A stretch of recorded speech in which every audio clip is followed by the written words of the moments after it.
The year of Sonic was something that was frequently thrown around the 2022 era of Sonic, when we were getting tons of projects like Sonic Origins, major mainline releases like Sonic Frontiers, Sonic Movie 2 coming to the big screen, and even an animated Netflix series called Sonic Prime. After the year that we had in 2022, how could it get even better? Well, they followed up in 2023 and gave us just as many projects. Last year, we did a tier list comparing the year of Sonic 2022 versus 2023 to determine which was the true year of Sonic. And guess what? By a super slim margin of one singular point, 2023 was deemed the year of Sonic in the Sonic Hub tier list. In hindsight, though, 2022 was definitely more impactful. But in 2024, we got the biggest threat to the year of Sonic, and that was the fearless year of Shadow. An entire year dedicated into the most edgy character in the Sonic franchise, Shadow the Hedgehog. So that means the yearly recap tier list is back. 2023 versus 2024. Same criteria is back. How popular was the project? How good was the project? How did it advance Sonic forward? The S tier will be 4 points, the A tier will be 3 points, B tier will be 2 points, C tier is 1 point, and the D tier is 0 points. One of the first major Sonic projects of 2023 was the infamous Sonic Speed Simulator Reborn. The game got a ground-up overhaul, which pretty much changed everything about how the game functions. When the game first released in 2022, it took not only the Sonic community by storm, but it took the entire Roblox community by storm, which has an extremely high active daily CCU count. The game reached incredible heights when it was first released, but the problem with it was that it was essentially a glorified tech demo. The gameplay loop was extremely simple but rewarding when it first came out, but unfortunately it wasn't sustainable because it wasn't really planned properly. It didn't take long in this game for players to basically be able to just fly off the map and go way too fast, so the worlds weren't necessarily designed for players to get this quick. It was also a pretty small team that was working on the game. I don't think they were anticipating the amount of success that they were going to have, so they weren't really able to keep up updates that were in line with what the player base wanted to keep the game more fresh. The main point of progression in the original game was to increase your speed, but what happens when that basically becomes useless and not a goal that many players have? It renders playing the game other than logging in on Saturdays to unlock the skin useless. Towards the end of the lifespan of the original Sonic Speed Simulator, before they did the Reborn update, there was a significant decline in players and something needed to change. Now, enter Sonic Speed Simulator Reborn. The movement of the game was overhauled when they added in the boost formula and also added a speed cap and completely reworked progression in a way that eventually became a lot more formulaic and linear and ongoing. Fast forward to today, there's now a mainline quest for every single world in the game. Each individual character now has his own mastery level, which after completing the main quest in each world, combining your mastery level will also gain you access to more and more worlds as you progress. Now, there's a much more sustainable gameplay loop in Sonic Speed Simulator, as well as way more activities to do. While yes, people do like to claim that the original game was better, but the truth of the matter is that in 2024, the concurrent player count is extremely healthy,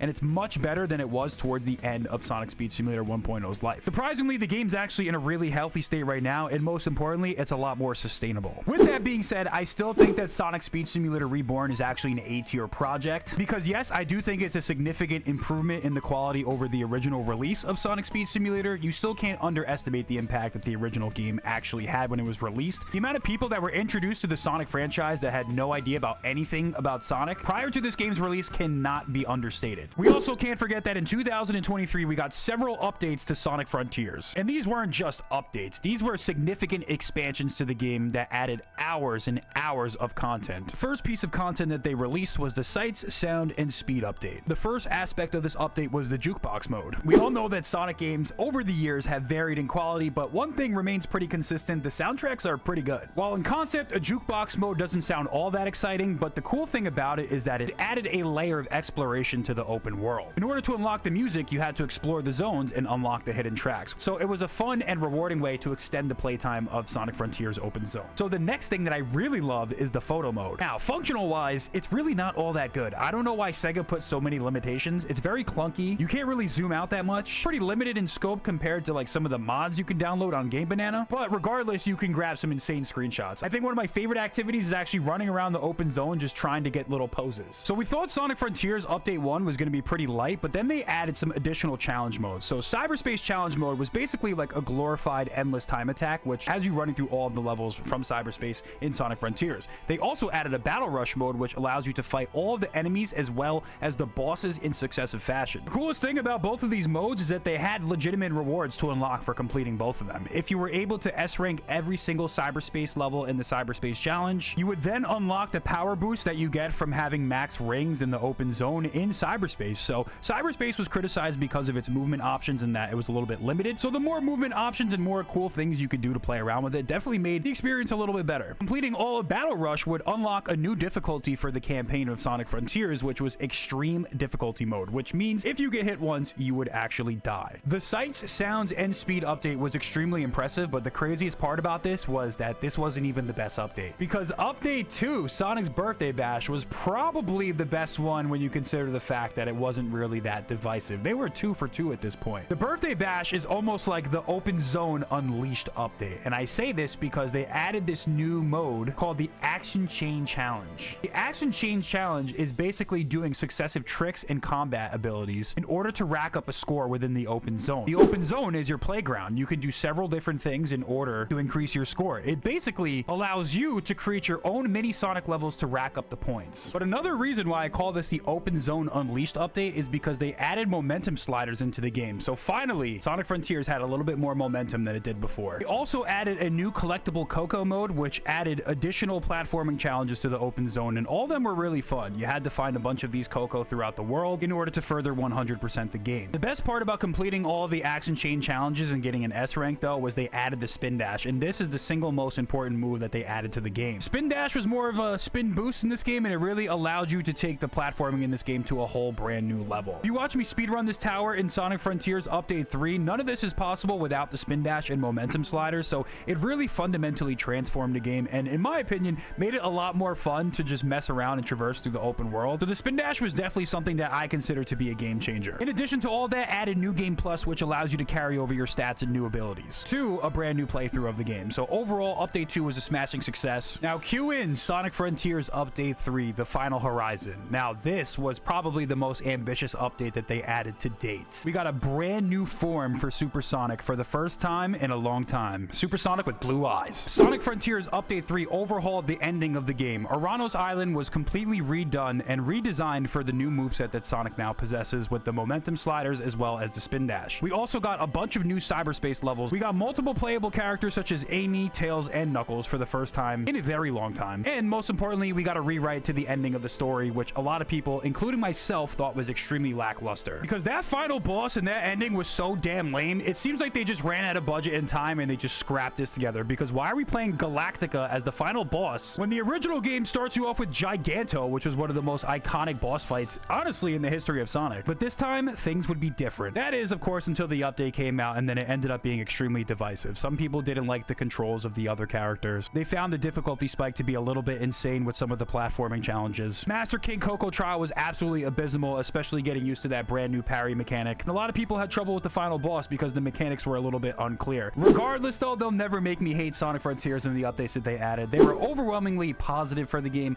Final Horizons, a little bit divisive on Twitter, but overall, I approve of it. I'm throwing it into the S tier for all the updates they added in 2023. Another continuation of a 2022 project that we got in 2023 was Season 2 of Sonic Prime. Season 2 actually starts off pretty strong. We finally get a cool battle between Sonic and Shadow, and in general, we get more of Shadow. Shadow is like one of the best characters in the show, and one of the biggest criticisms that we had of Season 1 is that we didn't get to see him enough. Season 2 is actually where many argue the show starts to fall off a little bit because it gets a little bit repetitive when you travel in between the worlds. Although I will say a lot does happen in Season 2. We got the Sonic and Shadow fight, we got the introduction and death of Chaos Sonic. Also, can't forget we got the iconic betrayal of 9. They were really setting up something great for the finale of Sonic Prime in Season 3. The show certainly has its issues when you think about like the writing and characterization and some of the squandered potential that it definitely had when you think about the plot synopsis that was originally revealed for the show. But regardless, the show does have some pretty good animation. It's pretty fun to watch, although it's really not groundbreaking, and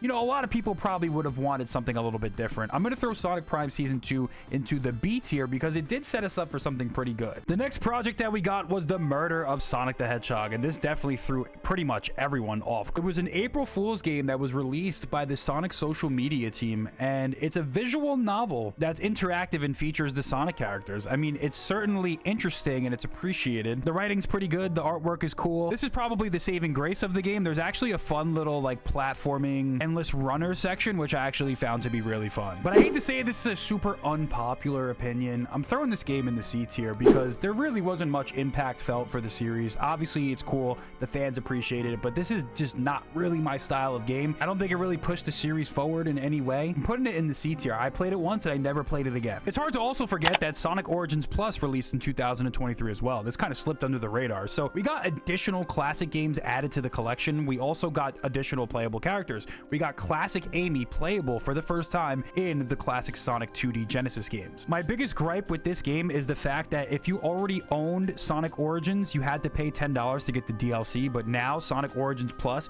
was being sold, finally for the first time, physical copies were being sold, but it was being sold at the same price as the original Origins game. So if you paid $40 for Origins Plus, you're good to go. But if you paid for Origins for $40, you had to pay $10 for Origins Plus. There's a lot more videos that go in depth on this topic than I will, but I'll just say that the fact that it's divisive isn't great. And then if you think about the actual quality of the game, well, yeah, it's good, but it's not all about the game's quality. It's also about its popularity and how it advanced the Sonic series forward. With that being said, Sonic Origins Plus will also go into the C tier for 2023. Another shocking release in 2023 was Sonic Superstars. I mean, at this point, Sonic Frontiers was only like 6 or 7 months old, so it was pretty shocking to get another mainline Sonic announcement at this point in the game. Despite what some of the naysayers have to say about this game, it did look to push the series forward. A new power-up mechanic was being added to the game, which added a layer of depth to the platforming and different routes that you could take for a classic Sonic game. We were getting 3D graphics for the classic Sonic characters. We were also getting co-op multiplayer, similar to like the new Super Mario Bros. Style. So it seemed like a no-brainer that this game was going to be good because classic Sonic games are always the highest received in the entire Sonic franchise. The problem is that it wasn't. It was a little bit mixed. The new multiplayer feature was definitely divisive because people think that it didn't flow as good, although in my opinion, I thought it was pretty fun. If anything, it's like chaotic fun. It's fun, okay? The biggest sin that this game commits with its multiplayer is the fact that there's no online co-op. The fact that you have to do couch co-op, I mean, obviously it's fun to do couch co-op, but if I could play this online with my friends, I guarantee it would be even better. Also, the actual multiplayer mode that you can play online is extremely fun, but it's very bare bones. The online in this mode is such an afterthought and it just exists. Of course, you can't play as the actual Sonic characters you play in the story. You have to play as one of the robot characters that you can create. Luckily, I was able to recreate Metal Sonic. In the online, you play a couple randomized battle modes that are like 3 one-minute rounds of just like party games. It's actually so frustrating that they even put it in the game to begin with because it's just so lackluster. I would have traded that mode for like an actual racing mode where you could actually maybe select the levels you play or, you know, actual online multiplayer co-op. We also can't forget how ridiculously long and tedious some of the boss fights are in this game, and the difficulty spike at some of those later bosses just gets a little bit unforgiving and outrageous. Like, imagine this, you fight a boss for like 8 minutes, you die, and then you have to start all the way from the beginning without a checkpoint. Throughout the game, you have these like pretty well-designed levels, then you have a boss fight that takes twice as long to complete. That is not what classic Sonic games are about. Usually classic Sonic games are about cheesing the boss in like 3 hits by spamming your iframes and just getting to the next level as quickly as possible. The new character Trip had an alternative campaign, which was basically a hard mode, which gets extremely difficult. But ultimately, at the end of the day, despite the criticisms that people have and the divisive nature surrounding the discussion of this game, I still think that Sonic Superstars is a pretty good game, especially when you're going for like a time attack or something like that. And the characters in the game are also really fun to play as well. There's a lot of good levels in the game too. But the nature of this tier list is also about the popularity of the game, and allegedly this game did not meet Sega's sales expectations, so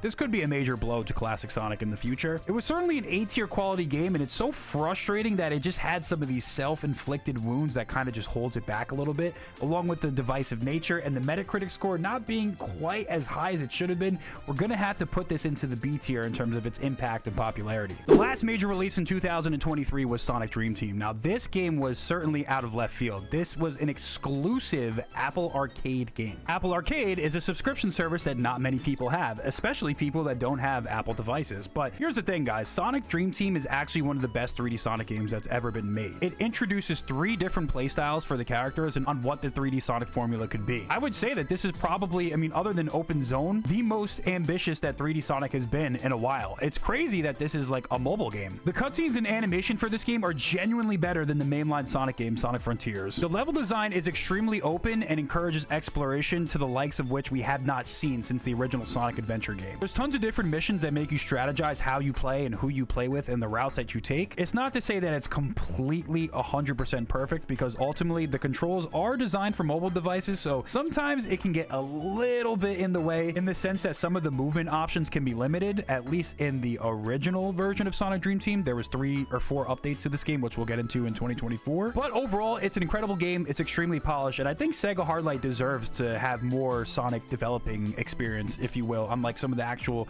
mainline game. With that being said, S-tier quality game.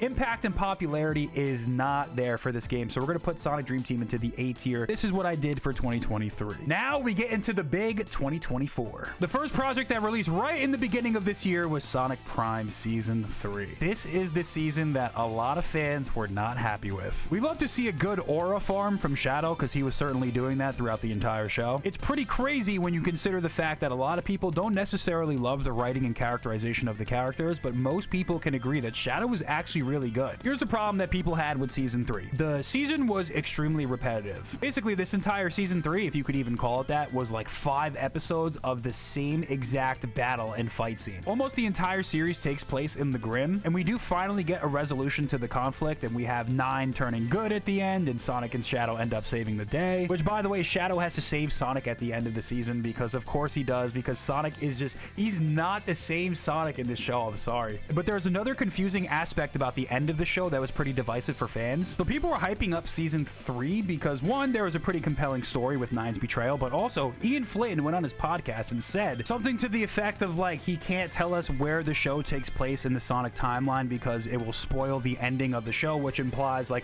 oh, we're gonna get a big reveal for the Sonic timeline in Sonic Prime, because Sonic Prime was marketed as canon by Sega and the writing team for the show. We got that, like, weird ending where we see all of Sonic's original friends for the first time, and we wanted to see more of these characters because we didn't get to see the actual Sonic characters we got to know and love. We got like the multiverse versions of them. I feel like it ended a little bit abruptly. There was like this fake quasi cliffhanger that people thought maybe there would be another episode or a season finale, because technically we were supposed to get 24 episodes, but it was actually only 23. But technically the first episode counted as 2 episodes because it was 40 minutes long, and all the hype about how Sonic Prime would fit into the canon was eventually wiped out when Ian Flynn came out with a statement and said Prime wipes itself out. It actually doesn't matter when it happens. I'm not lying. If you remember, it was an absolute mess, and a lot of fans were definitely pissed off with the ending of Sonic Prime. So with that being said, I put Sonic Prime Season 2 in the B tier. Considering how messy the ending got for Sonic Prime Season 3 and the fan backlash that was certainly present online, I guess we'll have to put it into the C tier. Not a good start for 2024.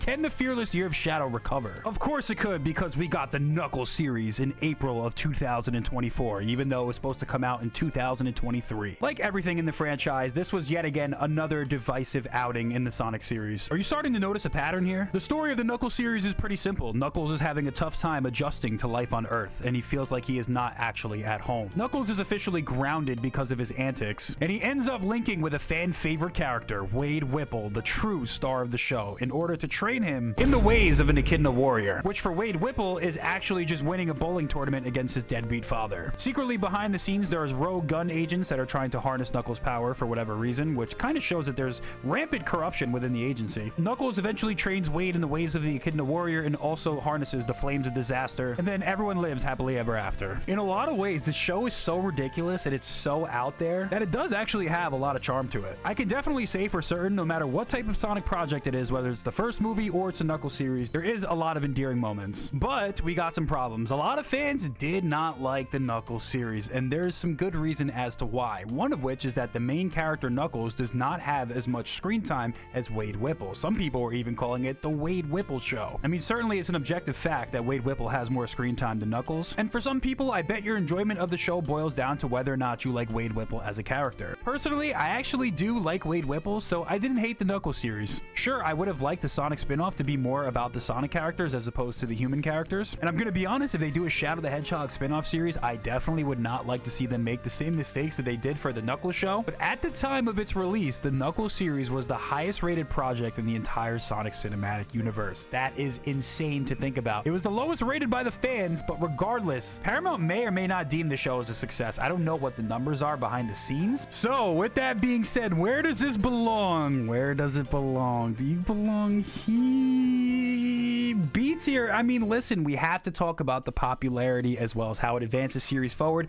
This was, at the time, the highest rated Sonic Cinematic Universe project, so that does count for something. Don't kill me in the comments, all right? Now, Sonic Dream Team is back on the 2024 tier list because we got 4 massive game-altering updates. The first update saw the addition of the time trial system as well as a boss rush mode. The second update to the game was the biggest one yet. They added an entire new zone to the game. They added a ton of new levels, and they also added back back the most important thing of them all, the ranking system, back into a 3D Sonic game. To me, the Sweet Dreams update was almost something like an expansion pack to the game. And now that we have a ranking system in the game, now we have a reason to go back and play all of the old levels to try and get an S rank. It took a game that was what, like 2 or 3 hours to complete, and really turned it into like a total complete package with some really sweet rewards for actually completing the game. Because Sonic Dream Team 3 came and also added even more levels and challenges into the game, and a final level that you unlock for 100%ing the game. In the 4th update to Sonic Dream Team, they also added unlockable abilities that were truly game-changing and truly altered the fundamental core of this game.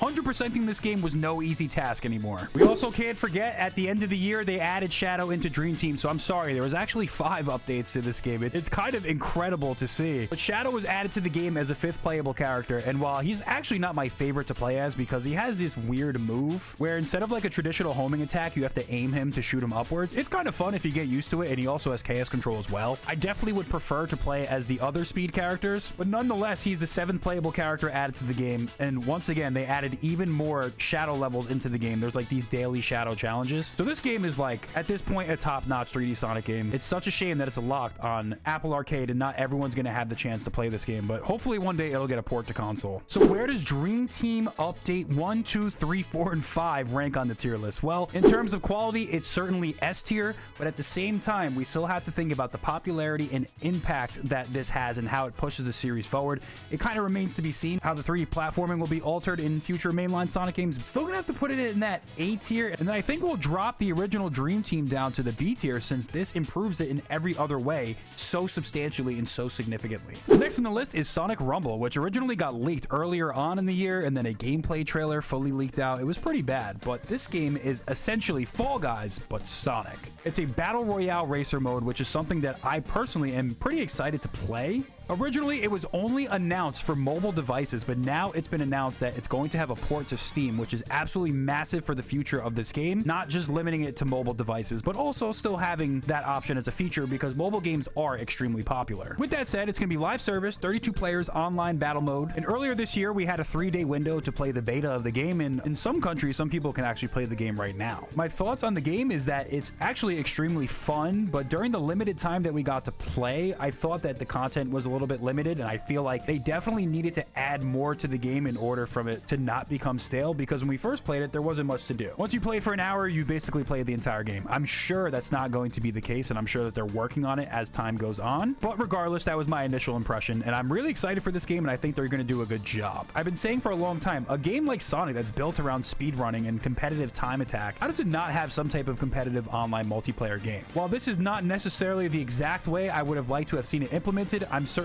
open to the idea. I love the original Fall Guys. I liked my time with the original Sonic Rumble. I'm also hoping that this game does run at a smooth 60 FPS on computers because it didn't run great on mobile devices. But I'm relatively optimistic. I think this game has potential to reach the A tier. I mean, the ceiling is probably S tier in terms of its impact that it could have. Just not sure if it's going to reach that. Upon release, it could end up being A tier, but right now we don't know enough. I barely played it, and it's not out currently for the global launch or whatever you want to call it. So let's put it in the B tier for now, but this certainly has a lot of potential. And now we are down to the final two, Sonic and Shadow Generations and Sonic Movie 3. The world was shocked 1 year ago today from when I'm recording this video when Sonic and Shadow Generations was initially revealed. We knew that remasters were definitely on the table for the Sonic franchises, and there was definitely rumblings about a Generations remaster, but we didn't think it was going to be on this scale. First of all, it was included with a remaster of Sonic Generations, which is one of the most beloved 3D Sonic titles of all time. There wasn't really much added to this game, but honestly, Sonic Generations didn't really need much. We got some additional skins that you could do. We got a drop dash ability for modern and classic Sonic included in the game. And we also got these extra chow that you could find throughout the levels, which was like essentially an extra 3 red star rings you could find throughout each level. So if you're platinuming the game, you had just a couple of more tasks to do. So it's better than them tampering with the game and messing it up like Sonic Colors Ultimate and just letting Sonic Generations be great. I did forget to mention that they re-recorded some of the lines and rewrote some of the dialogue and the cutscenes, but it really didn't alter anything. But realistically, Generations was just a failsafe for this game. The true ambitious project, the true selling point behind buying Sonic and Shadow Generations was, of course, Shadow Generations. Shadow Generations was essentially our second crack at a Shadow the Hedgehog game after the debacle of Shadow the Hedgehog 2005. It returned Black Doom as the main villain, and this game ended up being significantly more ambitious than anyone could have imagined going into the pre-release. Most of us were like, oh, is this just like a DLC? Is it like 1 or 2 extra levels, maybe 3 featuring Shadow? It ended up being a grand total of 7 main stages with 2 acts, so you're really looking at like 14 levels when you include the DLC into the game. I have like a 30-minute review that I can go more in depth if you want to hear my thoughts on the game. That was like fresh after I played it, but let's quickly talk about the good of Shadow Generations. One, it really has that true return to form for Sonic. It feels like the things that they were shying away from in the 2010s are now the things that they're leaning back into with the 2020s by actually taking these characters serious and being more ambitious with the stories. But Shadow Generations has it all. It has extremely polished gameplay. They also included an open zone, which we didn't even think was going to be in it. It has top-notch level design that we haven't seen in 3D Sonic for a long time that's really fit around the game's physics. And overall, just a really good experience. They truly up the polish of this game. The animations are incredible. Like, seriously, the animations in this game are night and day compared to Sonic Frontiers. I think in general, for $50, Sonic and Shadow Generations as a whole total package is probably the best your money can buy if you're trying to introduce anyone into the Sonic franchise. I can safely say it's probably one of the best 3D Sonic experiences ever, considering the fact that it's literally coupled with Sonic Generations. This is the game that finally broke the curse. If you look at the Metacritic score, we got an 80, which has not been done in such a long time since Sonic Adventure 2 on the Dreamcast. Can't gush about it enough. Go watch my review of the game. We're putting it in the S tier. It's getting 4 points. So that leaves us with Sonic Movie 3, and there's not really much that needs to be said about this movie. Look at this shot right here and compare it to what we were originally supposed to get with Sonic Movie 1. Do I need to even say any more? All jokes aside, Sonic Movie 3 was definitely a love letter to the fans. It was non-stop breakneck action for 110 minutes during the runtime and improved almost everything from the previous installments. Team Sonic's dynamic was great. Every single character played a role. They somehow managed to deliver one of the best Shadow the Hedgehogs that we've ever seen, which is kind of crazy because we also got a really good Shadow in Prime. If there's one thing that some of these writers know how to do in some of these multimedia franchises is deliver a good Shadow. Seriously, I can't gush about how perfect he is and how great his backstory was handled. Not only was the movie really good, almost everyone is saying the same thing. As it currently stands, it has a staggering 86% review score on Rotten Tomatoes, which is the highest of any video game film ever, and it has a 95% score with the audience. So not only do the fans love it, the critics also love it, so it's like a universal, unanimous success. In addition to that, Sonic Movie 3 is the second highest grossing video game film of all time. It smashed the previous film's record,